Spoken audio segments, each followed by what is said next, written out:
ఇవాళ అమరజీవి పొట్టి శ్రీరాములు గారికి సంబంధించినటువంటి కార్యక్రమం ఆత్మార్పణ దినం. ఆయన చనిపోయినటువంటి సందర్భం ఏదైతే ఆ తెలుగు రాష్ట్రం అంటే భాషా ప్రయుక్త రాష్ట్రం ఏర్పడాలి, మేము మదరాశీలం కాదు అన్నటువంటి విషయాన్ని తేల్చి చెప్తూ తెలుగువాడి ఆత్మగౌరవం కోసం ఆమరణ నిరాహార దీక్ష చేసి చివరికి ప్రాణాలు కోల్పోయినటువంటి వ్యక్తి పొట్టి శ్రీరాములు గారు. అందుకే అమరజీవి అని పేరు పెట్టారు. అట్లాగే నెల్లూరు జిల్లాకి అమరజీవి పొట్టి శ్రీరాములు నెల్లూరు జిల్లా అని కూడా పేరు పెట్టారు ఆ తర్వాత కాలంలో. అయితే అలాంటి అమరజీవి పొట్టి శ్రీరాములు గారి నివాళికి వాళ్ళ చంద్రబాబు గారు అటెండ్ అవుతున్నారు. బాగుంది, మంచి కార్యక్రమం చేస్తున్నారు, బాధ్యతాయుతంగా చేస్తున్నారు. కాకపోతే ఆ అమరజీవి కోరిక ఆయన కోరలేదు, కానీ అమరజీవిని అభిమానించే ప్రతి ఒక్కళ్ళ కోరిక.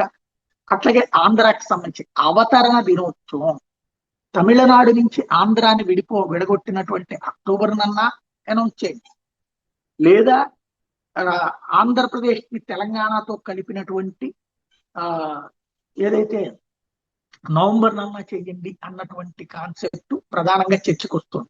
ఇంతవరకు అవతరణ దినం లేని రాష్ట్రంగా చంద్రబాబు గారి టైంలో ఉంటుంది. 2014-19లోనేమో ఆ అవతరణ దినోత్సవాలు జరుపుకోవాల్సినప్పుడు ఈ కార్యక్రమాలు పెట్టారు. దాన్ని ఏమంటారు అంటే వాస్తవంగా మనం ఇప్పుడు అవతరణ దినోత్సవం లెక్కేసుకుంటే జూన్ 2 అనాలి, లేదా ఆంధ్ర ఎప్పుడు అవతరించింది అంటే అక్టోబర్ 1 అనాలి, లేదా తెలంగాణతో కలిసిన తర్వాత తెలంగాణ విడిపోయింది కాబట్టి అన్నప్పుడు నవంబర్ లో మనం రాష్ట్ర అవతరణ దినోత్సవం జరుపుకోవాలి. కానీ ఇదేమీ జరుపుకోవట్లేదు.